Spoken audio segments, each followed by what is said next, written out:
Chapter 21. Gerald had not seen Teague in such a state. He had seen the troubleshooter beat on men before. In fact, the first time he had met Teague, his co-worker had given the bruiser quite a beating. Gerald was standing in the hallway of a dockside warehouse on the southwest side of their city. He had just come from the dock after shoving off Teague's own mother in a skiff that she seemed quite capable of piloting.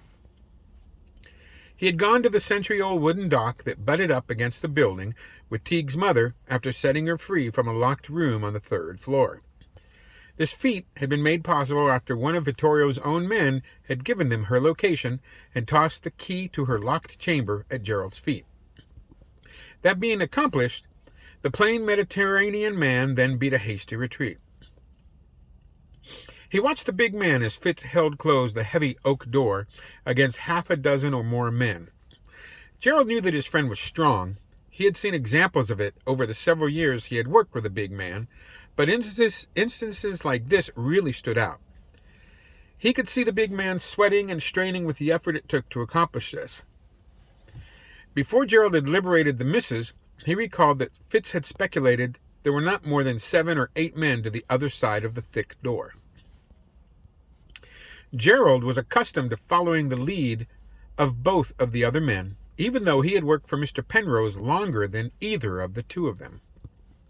So he waited, and very shortly he was rewarded with a minimal strategy from Teague. The troubleshooter had made some space between the three of them and told his companions, "Fitz is going to let them fellows out, and we're going to take care of them." Both of the other Enterprise men nodded in understanding and or agreement. As the big man hopped back from the door, making sure to get far enough away so that the opening door wouldn't strike him, Teague said forcefully, "Vittorio is mine." The mention of the Italian enforcer's name brought a chill to Gerald. He actually shivered. It was bad enough what that monster had done to him with that deadly beautiful razor, but kicking him in the belly as Gerald lay bleeding to death on the floor was a bit much. When Teague had been sharing his impromptu strategy, Gerald had slipped a Kosh from his back pocket and gripped it tightly in his right hand. It was basically a heavy leather tube filled with lead shot. Normally, the bruiser relished using his hands, but he knew that the Italians were desperate and were likely going to be armed as well.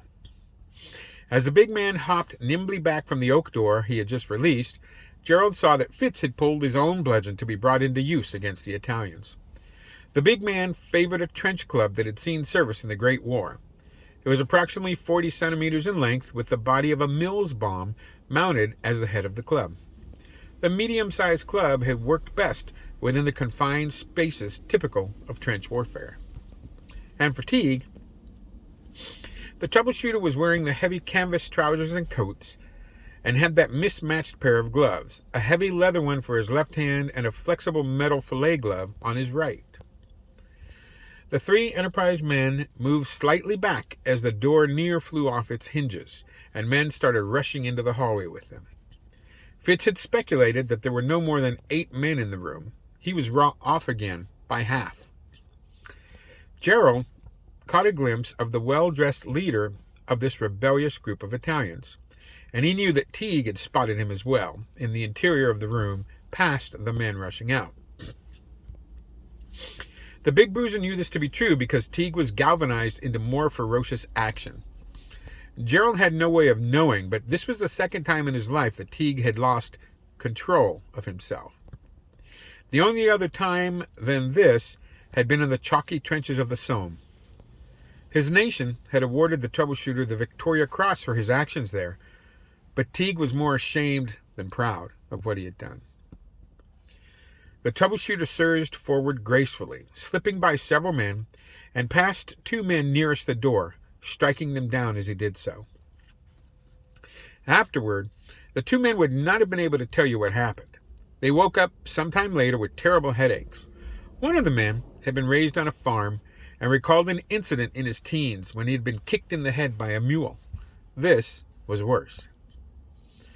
Once the troubleshooter made it past those 2 men, he went through the oaken door into the room and slammed the door shut behind him. Gerald could faintly hear a heavy bolt being engaged on the other side of the portal, even through the thick door, and with the overall noise of near a dozen men on his side of the door. There were 9 men upright in the hallway with the 2 Enterprise men. None of the Italians were as big as Fitz, thankfully, but not many men were.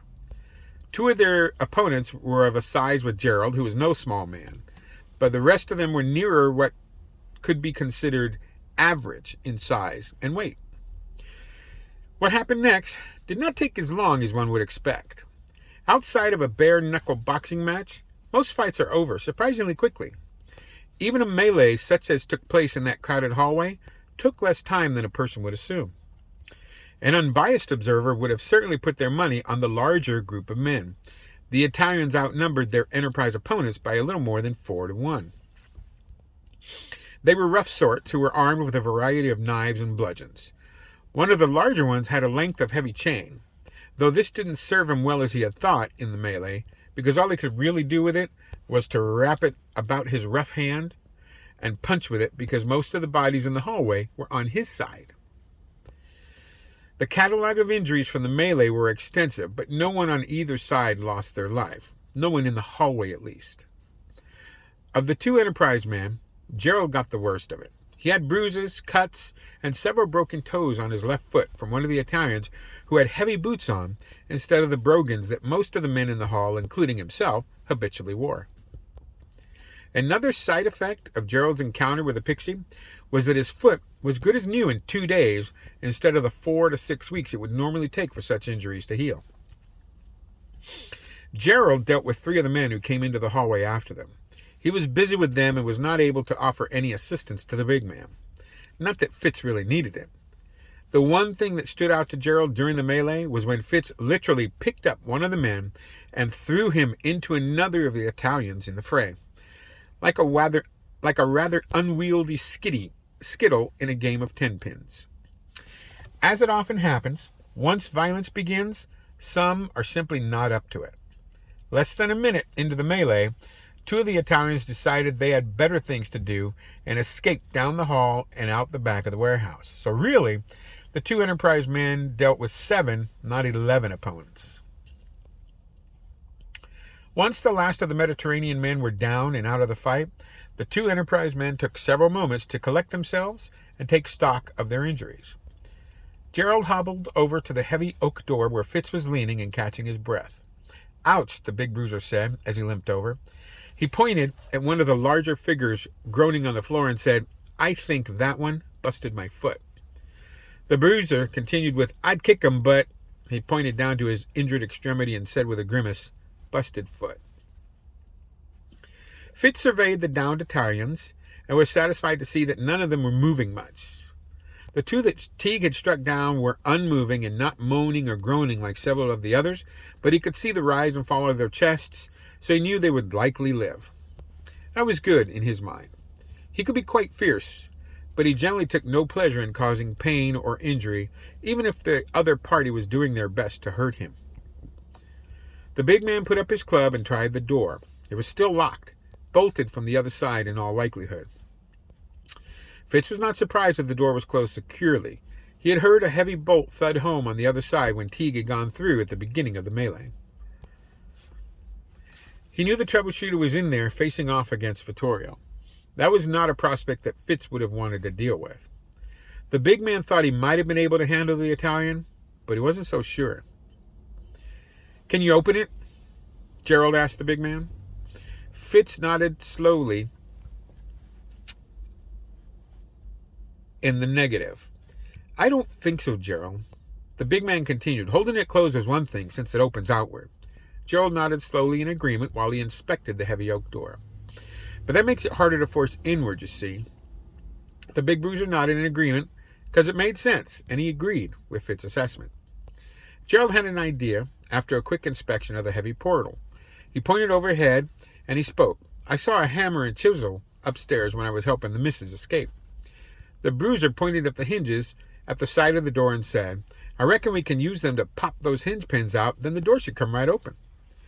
"Well, that's a grand idea, Gerald," the big man told him. "Why don't you run up and fetch them?" Fitz was doing a good job hiding the surprise he felt at the other man's idea. It was a good idea after all, not something that Fitz had come to right off. It had only been a day since the miracle with the pixie in Otomosibo, but the big man could tell that Gerald was different. The bruiser was much more insightful than he had been since Fitz had known him. Gerald pointed down to his injured extremity and said, "Busted foot." "Oh, that's right," Fitz said. So he asked, "And where were they?" Gerald told him, "You can't miss them. They're on a table outside the room on the 3rd floor where they were keeping the missus. I left the door open." Both men were deliberately not speaking out loud what they were thinking or maybe dreading. Teague should have been out of the room already. Both big Enterprise men knew firsthand what the troubleshooter could do in a scrape. Fitz thought to himself that the Italian had done for Teague, well, then that devil was not leaving this warehouse. Before either man could say or do anything else, they were interrupted by the scraping of the heavy bolt on the other side of the oaken door. Both men took a few quick steps apart so that they could come at the Italian from more than one direction, and they waited. The door opened slowly, and they saw him. Teague stood unsteady in the doorway. Gerald shivered at the sight of his friend. Teague was bloody. The heavy canvas trousers and coat were drenched in blood. Teague's face and head. Everyone always says that head wounds bleed a lot. They say it because head wounds bleed a lot. Afterward, Teague ended up with more than 100 stitches and bore scars on his scalp and face for the rest of his life. Before anyone could think of anything to ask or say, Teague collapsed forward. The troubleshooter was a large man, 16 stone of muscle and bone, but Fitz was larger still. The big man caught Teague as the other man fell, and he scooped him up like a fireman carries a rescue. The big man didn't falter or make a sound. He simply adjusted his friend across his shoulders and said, "Let's get out of this place, Gerald." The bruiser nodded energetically and said, "You don't have to tell me twice."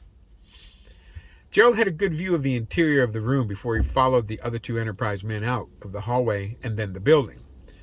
The bruiser recalled later thinking what a state the room was in. Overturned furniture was in plain view. He also got a glimpse of Vittorio on the floor.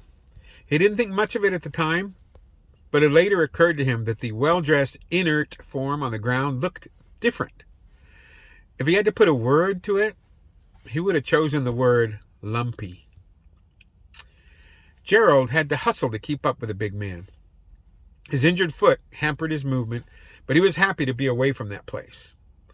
Their original plan had been to leave the warehouse via the skiff they had arrived in, but that had changed when Gerald had sent off Teague's mother in that same vessel. So now they simply went out the front of the building. Gerald noticed that the fog that Miss Tenka had surely sent only seemed to cover the rear of the warehouse. Out in the front of the building, it was quite sunny. Fitz was carrying their unconscious colleague across his broad shoulders with no visible effort. Gerald could see that Teague was bleeding onto the big man's shoulder and back. Once his eyes adjusted to the outside light, the first thing that Gerald noticed was a beautiful motor coach parked close to the large front door of the warehouse. Since he figured that the vehicle belonged to the Italian enforcer and that its owner was not going to be needing it any longer, he rushed to it and was pleasantly surprised to find that the keys were inside. After Fitz had deposited the bloody troubleshooter in the back seat, the two Enterprise men got into the beautiful motor coach and drove off in a hurry.